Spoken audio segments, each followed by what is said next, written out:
صلاۃ کے بعد تمام سامعین و حاضرین السلام علیکم ورحمۃ اللہ وبرکاتہ۔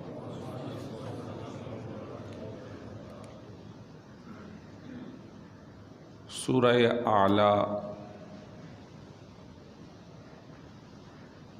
اور اسی طرح دیگر سورتوں کے اندر اور سورہ واللیل کے اندر حضرت سیدنا صدیق اکبر رضی اللہ تعالی عنہ کی فضائل کو بیان کیا گیا ہے، کیونکہ 22 جمادی الثانی حضرت سیدنا صدیق اکبر افضل البشر بعد الرسل صاحب غار و صاحب مزار حضرت صدیق اکبر رضی اللہ تعالی عنہ کا یوم عرس ہے، اور مسلمانوں کے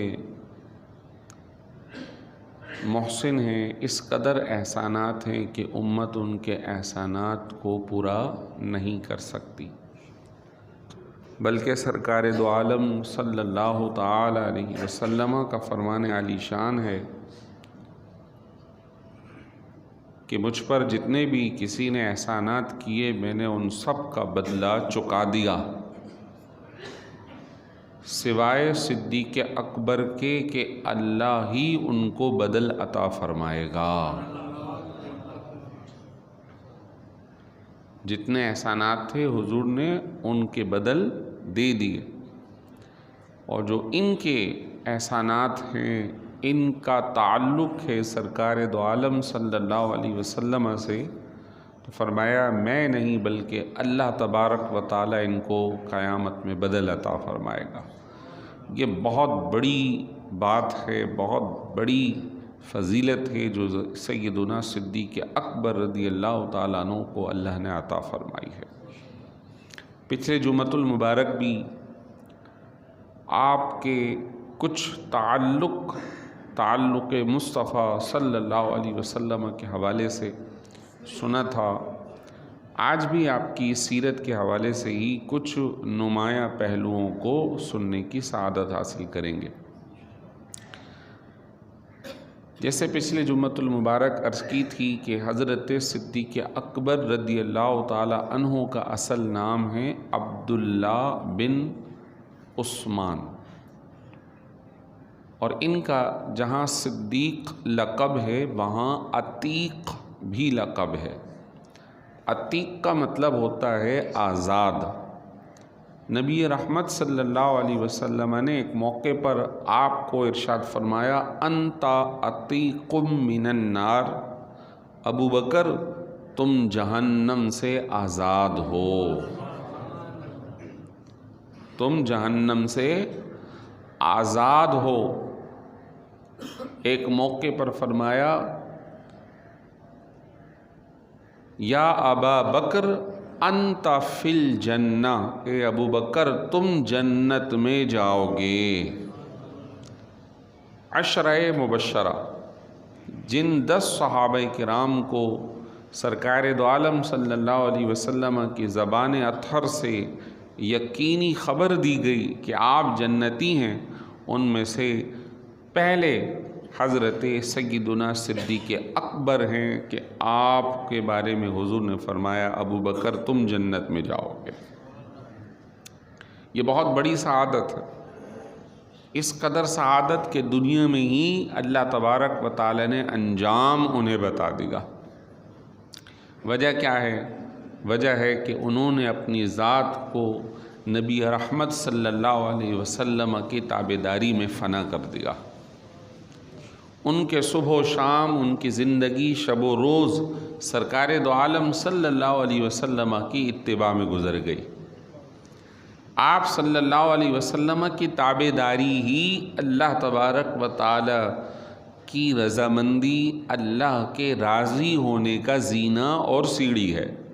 ارشاد فرمایا قل ان کنتم تحبون اللہ فاتبعونی یحببکم اللہ ویغفر لکم۔ اے حبیب محترم صلی اللہ علیہ وسلم، آپ لوگوں کو کہہ دیجئے کہ اگر تم اللہ سے محبت کرتے ہو تو پھر میری یعنی سرکار دو عالم صلی اللہ علیہ وسلم کی اتباع کرو، تو اللہ تبارک و تعالیٰ تمہیں اپنا پسندیدہ اور محبوب بنا لے گا اور تمہارے گناہوں کو معاف فرما دے گا۔ تو اللہ کا پسندیدہ بننا اور گناہوں کی معافی کا ملنا سرکار دو عالم صلی اللہ علیہ وسلم کی تابعداری میں ہے، ان کی اطاعت گزاری میں ہے۔ اب اطاعت کیا ہے؟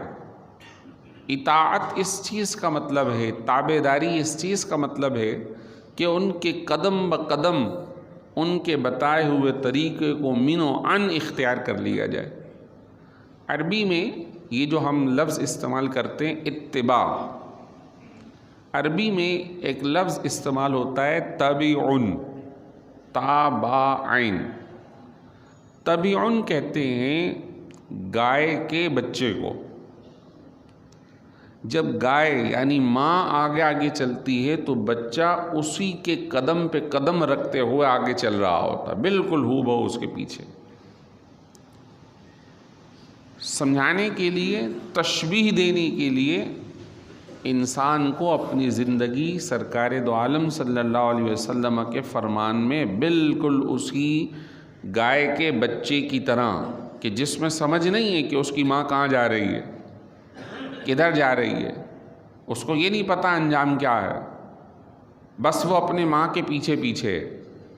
جبکہ یہاں انسان عقل رکھتا ہے اور یہ بات جانتا ہے کہ سرکار کا راستہ ہی سب سے صحیح راستہ ہے، اور یہ بھی جانتا ہے کہ سرکار کا راستہ ہی کامیابی کا راستہ ہے۔ تو جب وہ ایک ناسمجھ اپنی ماں کے قدم بقدم پیچھے چلتے ہوئے منزل تک پہنچتا ہے، تو انسان بھی سرکار دو عالم صلی اللہ علیہ وسلم کی تابعداری کرے تو انشاءاللہ سیدھا اس کے لیے جنت کا راستہ ہے، سیدھا۔ حضرت سیدنا صدیق اکبر رضی اللہ تعالیٰ عنہ نے اپنی زندگی کا مقصد نبی رحمت صلی اللہ علیہ وسلم کی ذات عالی کو بنایا ہوا تھا، مرکز اور محور حضور کی ذات تھی۔ کہا نا کہ پروانے کو چراغ، کہ سمجھ جائیے کہ پروانہ اپنے چراغ کے پیچھے گھوم رہا ہوتا ہے، اس کی لو ہو تو پروانہ اس کے چاروں طرف گھوم رہا ہوتا ہے۔ تو جس طرح پروانہ چراغ کے چاروں طرف گھومتا ہے، سیدنا صدیق اکبر رضی اللہ تعالیٰ عنہ نے سرکار دو عالم صلی اللہ علیہ وسلم کی ذات کو مرکز بنا کر اپنی زندگی کو انہی کے دائرے میں گھما دیا تھا۔ سید اعلیٰ حضرت نے فرمایا نا، اور ابھی قریب کے ہمارے بزرگ حضرت علامہ خادم حسین رضوی علیہ رحمہ اس شعر کو بار بار دہرایا بھی کرتے تھے سید اعلیٰ حضرت کا، انہیں جانا انہیں مانا، نہ رکھا غیر سے کام، للہ الحمد میں دنیا سے مسلمان گیا۔ اگر کیفیت یہ پیدا ہو جائے نا کہ فلاں کیا کہتا ہے، فلاں کیا کہتا ہے، فلاں کیا کہتا ہے، تو اسے چھوڑ دو۔ دین کے اندر جو بھی مصروف ہوا تو جو دنیا دار ہے، جسے اس کا ذائقہ نہیں معلوم، جسے اس کا لطف اور اطمینان نہیں معلوم، وہ کہتا ہے یار یہ تو پاگل ہے۔ اور سرکار نے بھی فرمایا صلی اللہ علیہ وسلم، اللہ کا ذکر اتنی کثرت سے کرو کہ لوگ تمہیں دیوانہ کہنا شروع کر دیں، یار یہ تو پتہ نہیں کیا کرتا رہتا ہے، بڑبڑاتا رہتا ہے، بولتا رہتا ہے۔ فرمایا لوگ تمہیں جب دیوانہ کہنا شروع کر دیں تو سمجھ جاؤ کہ تمہارے ذکر الہی کا جو تسلسل ہے، جو کثرت ہے، تم ایسے کرو کہ لوگ تمہیں دیوانہ سمجھیں۔ تو سیدنا صدیق اکبر رضی اللہ تعالیٰ عنہ نے بھی اپنا مرکز اور محور سرکار دو عالم صلی اللہ علیہ وسلم۔ کسی نے پوچھا کتابوں میں درج ہے آپ کے فرامین کے آپ کی کوئی تمنا اور خواہش، ہر بندے کی کچھ نہ کچھ طلب ہوتی ہے، تو آپ کی کوئی طلب ہے، کوئی خواہش ہے؟ آپ نے کہا ہاں میری 3 خواہشیں ہیں۔ کیا ہے پہلی؟ کہا النظر الی رسول اللہ صلی اللہ علیہ وسلم، میری خواہش ہے کہ میں ہر آن ہر لمحے بس اپنے حبیب مصطفیٰ کریم کو دیکھتا رہوں صلی اللہ علیہ وسلم، ہر آن ہر لمحے بس دیدار مصطفیٰ مجھے ہوتا رہے، میں انہیں دیکھتا رہوں بس۔ اور آپ کو دیکھنا کوئی عام بات نہیں، فرمایا علماء کو دیکھنا عبادت ہے۔ علماء تو حضور کے خادمین کے بھی خادمین، ان کی عطا سے ان کو یہ مقام حضور نے دیا، تو سرکار دو عالم صلی اللہ علیہ وسلم کو تو دیکھنا ایسی عبادت ہے کہ اب قیامت تک کوئی اور کر نہیں سکتا، اور جس نے کی وہ صحابی بن گیا، اور جو صحابی بن گیا اس کو اللہ نے فرمایا رضی اللہ عنہم، اللہ ان سب سے راضی ہو گیا، ان کو جنت کا مقام مل گیا۔ میری خواہش یہ ہے کہ میں بس نبی رحمت صلی اللہ علیہ وسلم کو دیکھتا رہوں، انہی کو تکوں بس۔ کہا دوسری یہ ہے انفاق مالی علی رسول اللہ، میرے پاس جتنا بھی مال ہے سرکار کے قدموں میں نچھاور کر دوں، میرا سارا مال حضور کے لیے بس۔ چنانچہ انہوں نے کر کے دکھایا، ادھر اعلان ہوا کہ ہمیں مال کی ضرورت ہے، جہاد کے لیے سامان مہیا کرنا ہے، اور روم کی سرحد پر عیسائی مذہب کے لوگ مدینہ منورہ پہ حملہ کرنے کی تیاری کر رہے ہیں، ان کو یہاں آنے سے پہلے ہم نے وہاں جا کر حملہ کرنا ہے، لہٰذا لشکر کی تیاری کے لیے سامان فراہم کیا جائے۔ کوئی ایک سیر لے آیا، کوئی کچھ لے آیا، کوئی کچھ لے آیا۔ عمر فاروق اپنے گھر کا آدھا ساز و سامان لے آئے، اور دل میں خیال رکھتے ہیں کہ ہر دفعہ نیکی میں ابو بکر آگے بڑھ جاتے ہیں، آج میں ان سے بڑھ کے دکھاؤں گا۔ جب وہاں پہنچے تو پتہ چلا صدیق اکبر اپنے گھر کا سارا ساز و سامان باندھ کر دربار مصطفیٰ میں پہنچ گئے۔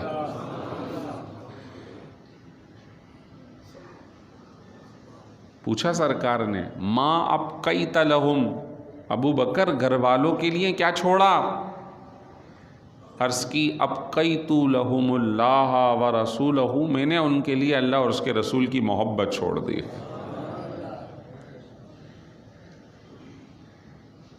میں نے اللہ اور اس کے رسول کی محبت چھوڑ دی۔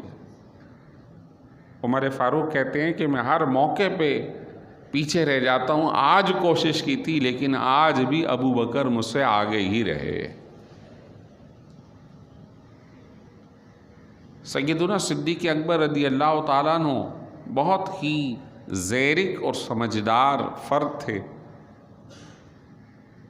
اور اسی طرح بہادر اور نڈر بھی تھے۔ چنانچہ مشہور ہے کہ سیدنا علی المرتضیٰ کرم اللہ وجہ الکریم، جو کہ بڑے نڈر اور بہادر ہیں، کہ خیبر کے موقع پر ان کی جرت اور بہادری کا واقعہ مشہور ہے، کہ جن کی وجہ سے ان کو اسد اللہ، اللہ کا شیر کا لقب ملا۔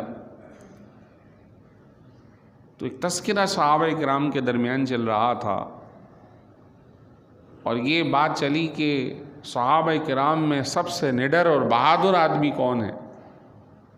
تو علی المرتضیٰ کرم اللہ وجہ الکریم بھی موجود ہیں۔ تو کسی دوسرے صحابی رسول نے اشارہ کر کے کہا کہ علی سب سے زیادہ بہادر ہیں، کہ انہوں نے مختلف پہلوانوں کو بھی پچھاڑا ہے۔ غزوہ احزاب میں عمر بن عبد ود بڑا پہلوان کہ جو اس کے مقابلے میں جاتا تھا وہ اس کو پچھاڑ دیتا تھا، لیکن اللہ نے طاقت حضرت علی المرتضیٰ کو مہارت ایسی عطا فرمائی کہ ایک ہی جھٹکے میں اسے گرا دیا تھا، اور خیبر کا واقعہ ہوا۔ لیکن جب اس نے اشارہ کیا تو آپ نے فرمایا نہیں، میں نہیں ہوں، بلکہ سب سے زیادہ بہادر اور جری ابو بکر ہیں، کہ جس وقت لوگ پیچھے ہٹ جاتے تھے ابو بکر سب سے آگے نظر آیا کرتے تھے۔ چنانچہ پھر غزوہ احد کا تذکرہ کرتے ہیں کہ احد میں شدید حملہ ہوا، سرکار کی ذات پر کفار نے بڑا شدید حملہ کیا، حتیٰ کہ دندان مبارک بھی شہید ہوئے، بہت سارے لوگ پیچھے ہٹ گئے، لیکن جو سرکار دو عالم صلی اللہ علیہ وسلم کے ساتھ کھڑا ہوا تھا اس کا نام ابو بکر۔ ساتھ کہا بدر کا موقع پہلی جنگ تھی، نبی رحمت صلی اللہ علیہ وسلم عریش ایک سائبان کے نیچے اللہ کی بارگاہ میں عبادت کرنے اور دعا کرنے، عاجزی کرنے بیٹھے ہیں کہ مولا یہ چند ایک کا لشکر ہے 313 کا، اگر آج انہیں ختم کر دیا گیا تو پھر کوئی تیرا نام لیوا نہ ہوگا، اور تو نے مجھ سے وعدہ کیا ہے۔ آپ عاجزی کر کے دعائیں کر رہے ہیں۔ اس موقع پر جب بدر پہ حملہ ہونے جا رہا تھا، حضور عریش میں ہیں، صحابہ کرام کے درمیان یہ بحث چھڑی کہ بھائی اس حجرے کی یا اس سائبان کی حفاظت کون کرے گا؟ اب حملہ اتنا شدید تھا کہ 3 گنا زیادہ لوگ تھے، اسلحہ سے لیس تھے اور یہاں کم تھے۔ اس موقع پر ہر ایک اس ذمہ داری کو لینے سے پیچھے ہٹ رہا تھا، منع کر رہا تھا۔ سیدنا صدیق اکبر رضی اللہ تعالیٰ عنہ وہ تھے کہ وہ کھڑے ہو گئے، میں سرکار کے دفاع کے لیے کھڑا ہوں گا۔ یہ کون کہہ رہا ہے؟ حضرت علی المرتضیٰ کرم اللہ وجہ الکریم، کہ سب سے زیادہ بہادر جب سب پیچھے ہٹ رہے تھے تو ابو بکر ہمیں آگے نظر آیا کرتے تھے۔ تو اپنے مال کے صرف کرنے میں حضور کی خدمت میں آگے آگے، اپنی جان کا نذرانہ پیش کرنے کے لیے آگے آگے ہیں۔ چنانچہ ہجرت کے موقع پہ جب نبی رحمت صلی اللہ علیہ وسلم مکے سے مدینہ شریف ہجرت کے لیے جا رہے ہیں تو لوگوں نے آپ کے خلاف منصوبہ بنایا تھا، آپ کے حجرے کو گھیرا تھا۔ اس موقع پہ حضرت علی المرتضیٰ کرم اللہ وجہ الکریم نے بھی اپنی ذات کو حضور پر قربان کیا تھا کہ آپ کے بستر پر لیٹ گئے تھے، اور یہ بات واضح تھی کہ اگر حملہ بلا دیکھے ہوتا تو آپ شہید ہو جاتے، لیکن پھر بھی بستر پر سوئے۔ اور اسی دوران جب سرکار جا رہے تھے تو لوگوں کو پتہ چلا، تو لوگ صدیق اکبر کے گھر گئے رضی اللہ عنہ، تو جب وہاں نہ ملے تو ان کی صاحبزادی تھیں حضرت اسما، بی بی عائشہ کی بہن ہیں، ان سے پوچھا کہ کہاں ہیں؟ کہا مجھے نہیں معلوم، گھر سے جا چکے۔ تو ان کو زوردار ان کے گھر پر ہی چماٹ لگایا، اور پھر یہ اعلان کیا کہ جو ان کو پکڑ کے لے آئے گا یا زندہ اور مردہ کی کوئی بھی اطلاع دے گا تو 100 اونٹ اسے تحفے میں دیے جائیں گے۔ اس زمانے کا ایک اچھا خاصا مال ہے یہ۔ لوگوں نے پیچھا کیا، حتیٰ کہ ایک شخص جس کا نام سراقہ تھا، سراقہ بن مالک، اس کو اس کے خادم نے بتایا کہ میں نے 2 بندوں کو جاتے ہوئے دیکھا ہے۔ وہ فوراً اپنی خادم کی بات کو سن کر اپنے گھوڑے کو ایڑ لگاتا ہے اور پیچھے پیچھے نکل جاتا ہے۔ ادھر سیدنا صدیق اکبر رضی اللہ تعالیٰ عنہ کا جو عالم ہے وہ یہ ہے کہ جب سرکار چل رہے ہیں تو صدیق اکبر کبھی پیچھے ہیں چلتے ہوئے، کبھی دائیں آ جاتے ہیں، پھر آگے نکل جاتے ہیں، پھر بائیں آ جاتے ہیں، یعنی چاروں طرف گھوم رہے۔ ابو بکر کیا بات ہے؟ کہا حضور خیال آتا ہے کہ کوئی دشمن پیچھے سے نہ آ جائے تو میں پیچھے دفاع میں کھڑا ہو جاتا ہوں، کبھی خیال آتا ہے کوئی دائیں سے نہ آ جائے، کوئی آگے سے نہ آ جائے، کوئی بائیں سے نہ آ جائے، بس اسی دفاع کے لیے آپ کی محبت کی خاطر آپ کے چاروں طرف گھوم رہے. کیوں؟ کہ کوئی بھی اگر حملہ ہوتا ہے، تکلیف ہوتی ہے، تو سب سے پہلے ابو بکر کی ذات پر وہ حملہ ہو. اور جب غار میں پہنچتے ہیں تو سانپ کے ڈنگ کو بھی اپنی ذات پر برداشت کر لیتے ہیں، لیکن سرکار دو عالم صلی اللہ علیہ وسلم کی ذات پر آنچ نہیں آنے دیتے، آپ کے آرام میں خلل نہیں آنے دیتے. یہ وہ مرکزیت ہے جو سرکار دو عالم صلی اللہ علیہ وسلم کی حضرت صدیق اکبر کے سامنے، کہ جس پر رسول کریم صلی اللہ علیہ وسلم نے انہیں جو نوازا اس کی مثال نہیں ہے.